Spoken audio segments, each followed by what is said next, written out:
Good morning. Nandito ako sa backyard garden. Likod na likod, ano. Ayan yung bahay, oh. Kasi ang dami pa ring bulaklak dito. Gusto ko lang ipakita sa inyo.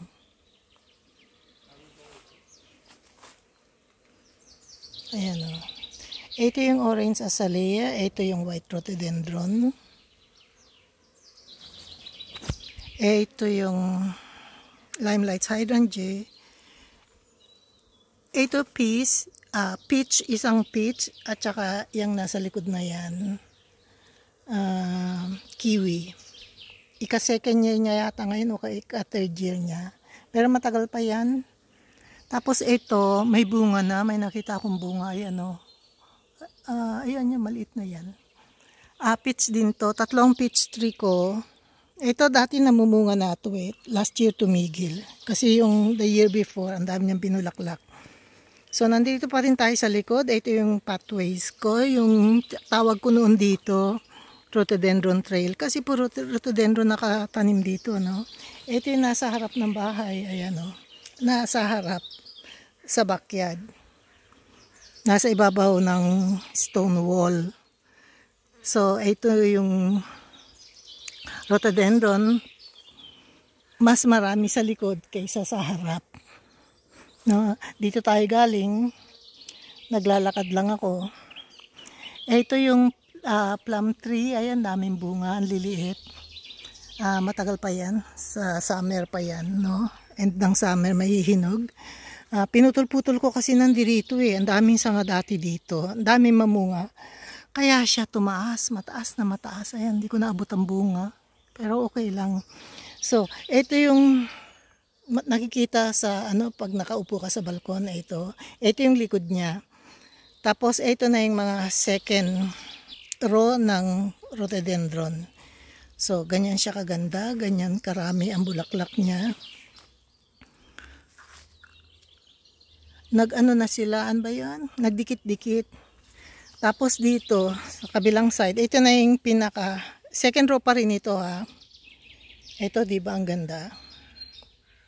So, nag-weeds na ako dito. Ito din yung paborito ko. Maliliit lang bulaklak nito, pero ang cute. So, ito na siya. Diyan ako galing. Nag-weeds ako ng konti. Ayan o. Kaya malinis na, parang ang laki-laki na nitong area. Parang ang laki talaga kasi ayan o, natanggalan ko ng weeds. Pero lilinisin ko pa rin, hindi pa ako tapos. Dahan-dahan ko lang ginagawa, hindi ko naman kailangan biglain. Kasi hindi naman sa nakakapagod. Kaya lang, pag tinapos ko lahat ng minsanan, ayan, ito na yung pinaka-third row. Last na yan ng rhododendron. Kasi sa dulo, bakod na, ayan o, yan yung border namin. Lahat ng punong yan, sa kapitbahay namin, diyan namin. Ito lang ang amin, ayan. Yan yung nakalimutan kong putulin. Pinutol ko ito ng maliit. Pinutol ko sa ibabaw. Ayan o, kaya siya nagsanga. Diyan ko siya pinutol. Pero maliit lang siya, ganyan lang siya o, pinutol ko sa ilalim. Tapos nakalimutan ko na, kasi ayaw ko ng punong, madahon. Gusto ko puro pine tree lang. Yung 3 pine tree na yan, fir tree pala, yan ang amin. Isa, dalawa, yan 3 yan. Yan amin. Tapos itong mga nakadikit na malalapit, din amin yan sa kapitbahay na namin. No? Tapos lahat ito, oak tree, at saka nakalimutan ko na yung buko sa English. Hindi amin yan, sa kapitbahay na yan. Ayan ang border namin, no? Yan yung hedges, ayan. Yan yung amin. So, nasa third row na tayo ng rhododendron. Puro rhododendron pa rin dito. Tapos, itong 2 punong ito, nasa looban. Yan ang pine tree. 3 malalaki yan. Yung isang, yung pinakamalaki, yun ang, bumagsak nung snowstorm, mga 5 years ago. Yan. So, ito na tayo, mga rhododendron pa rin na nandito. Ito matagal dito kasi half shade, no? Konting-konti lang ang araw dito, lalo noon. So, at saka noon, ang lamok-lamok dito, no? Ngayon wala na. Bihirang-bihira na may lamok dito. So, lalabas tayo ulit, pero dito muna tayo sa second row. Ayun ang mga lilacs, matatapos na. Ngayon, konti na lang. Tapos, yung ibang rhododendron, meron pa rin. Ito yung azalea na orange. Makikita sa harap, pero ganito ang sa likod. Natatakpan kasi nito, natatabunan ng shade ng holly. Holly yan, tignan nyo yung niya. Ganyan ang dahon niya. Hindi ba kakaiba? Kasi yung popular na holly na sinasabit sa Pasko o ginagamit pag Pasko, yun yung pure green lang. Marami ako noon. Papakita ko mamaya pag nadaanan natin. Ito naman, Pryzl berries. Ayan o. So, ito na tayo. Ito na yung mga snowballs. Dadaan tayo sa ilalim ng snowballs. Kasi, bumababa talaga ito. Humampas nga sa ulo ko pag dumadaan ako. Kaya palagi ako nakayuko. Hindi ko pwedeng putulin pag may bulaklak. Kasi sayang. So, yumuyuko na lang ako. Ayan siya. Tapos ito yung maganda yung Weigeli. Ayan o. Balik muna tayo dito sa likod. Kasi gusto kong pakita sa inyo yung mga bunga ng apples. Ang dami talaga. Pero ang liliit pa. Ayan o. Hindi lahat yan mabubuhay. Konti lang mabubuhay dyan. Marami na yung 20. No? Hindi ko rin gustong buhayin lahat kasi nakita nyo naman yung puno. Napakaliit. Ayan o. Siguro 10 years pa lang yan. Mabagal yan lumaki kasi walang araw dito. Dati, noon. Ngayon may araw na dito. Maya-maya lang nandito na yung full sun. Ayan berries. White currant. Ito yung bagong lipat na blackberries galing dito sa kabilang side na wala na talagang araw dyan. Ito naman yung rose, St. James rose, Cordes rose ito. Ito yung napakaraming mamulaklak. Cluster talaga, ang dami-dami. Yan na yung mga niya, mga bagong buds niya. Ayan. Pero ang disadvantage nitong rose na to, maski super ganda, one time lang siya mamulaklak. Pero pag namulaklak, ang dami-dami, ang kapal-kapal. Kaya maski na one time lang, nagtanim pa rin ako. No? Kasi wala akong white rose na ganyang kakapal, ganyang karami. Tingnan nyo, ayan, ayan yung buds niya. Tapos itong nasa background niya, matagal na yan, 24 years na yata yan. Climbing hydrangea, kulay puti ang bulaklak. Tapos ito na yung Weigeli. No, pag nag full bloom na yan, kukuhanan natin ng mahaba-habang video. So, mikot lang tayo, nakalabas na ako. Ayan o, ayan siya. Isa yan sa paborito ko kasi nag-iisa lang yan na halaman at saka cascading. Pag namulaklak siya, bongga talaga. Mga 1 or 2 weeks tapos na, pero ang ganda, napakaganda, lalo pag nakita nyo yan sa garden center, ang ganda-ganda. So ito pa rin yung snowballs. So dito tayo galing, dyan ako pumasok kanina pero hindi ko pinakita kung paano ako pumasok. So ito pa rin yung mga azalea at saka rhododendron, yung hydrangea June, July pa yan, o July, actually July, hanggang winter na yan. So, nasa labas na tayo, ito yung bahay. So, short lang to, short video, hanggat maraming bulaklak pinapakita ko sa inyo. Tapos, pagkagaling natin dito, ayun yung snowballs, ganyan siya kalaki, full bloom na yan. Kasi, very white na yung color ayan o. Ito yung orange azalea at saka ayan, nag-bloom na lahat. Ay, may dalawa pang natitira. Yung malalaking allium. Yan yung allium. Tapos, alam nyo, pag nagbuto ang poppies, kinakalat ko lang dyan. Tumubo siya o hindi. Ito, may isang tumubo. Every year yan, lalaki ng lalaki. Kaya siguro ililipat ko, no? So, nakalimutan ko kung anong pangalan yan. Pag naalala ko, sabihin ko sa inyo. Sila na ngayon yung second batch na mamumulaklak sa Stonewall. Nakalimutan ko pangalan yan. Ito yung Rose de Ritz, no? Ito, Geranium microrhizum. Isang maliit na pot lang yan nung binili ko, siguro 99 cents. Tapos kumalat na ng kumalat, nilipat ko ng nilipat. Yung white na yan, pag naka-recover yan ng buong taon, next year babalik yan. So, magkakaroon dyan ng white na mixture ng ano ba yan? Geranium microrhizum. Tapos dito sa kanan, ito yung campanula. Favorite ko yan kasi blue ang bulaklak niyan eh. No? Yan yung niraregalo ng mga estudyante o mga bata pag Mother's Day. Bukas Mother's Day. Kaya panahon niya na, nakita nyo. Ewan ko lang kung mamumulaklak siya ngayong gabi. Bubukas siya o kaya hanggang bukas. Sana humabol siya kasi maski sa mother-in-law ko, yan ang binibili ko kasi yan ang gusto niya. Ito naman yung yellow rose. Ayan o. Yellow rose. Yellow azalea. Ganyan siya kaganda.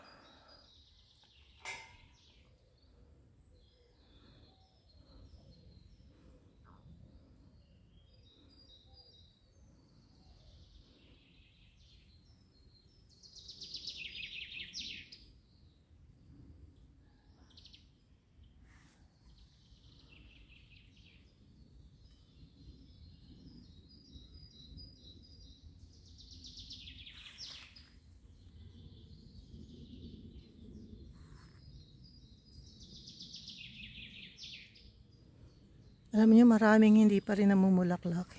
Balikan natin yung rose, itong orange, ipo-focus ko.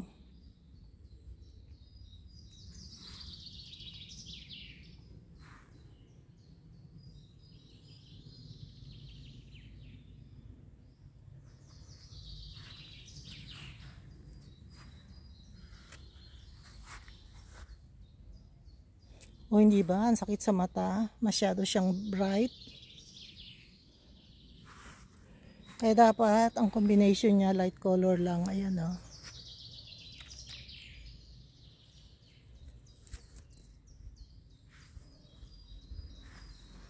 Kasi nakakapagod pag nakatitig ka dyan. Mas relax pag itong nakita mo.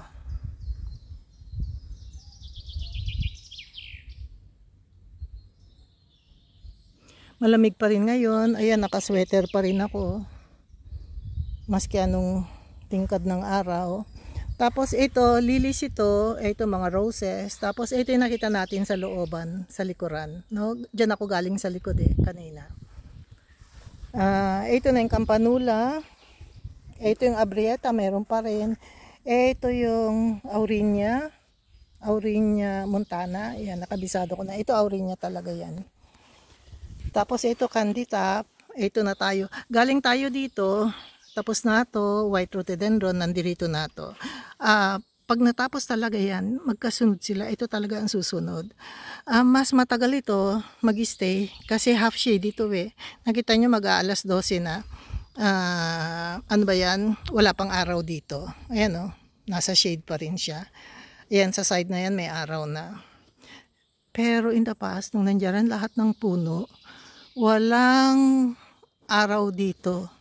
Ang araw lang dito mga alas 3 ng hapon, alas 2, alas 3. Pero maiksi lang.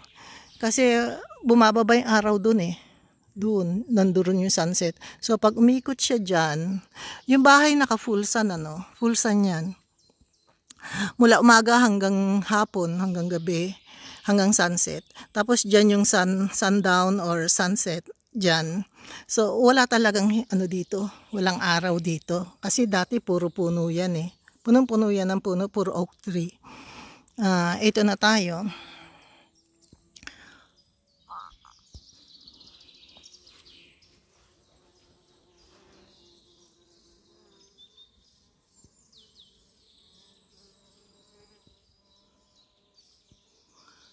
Dati pinipaint ko yan, may mga bulaklak na yan, nagpipaint ako. Ngayon tumigil na ako mag-paint. Nung nag-YouTube nga ako, ayoko nang mag-paint.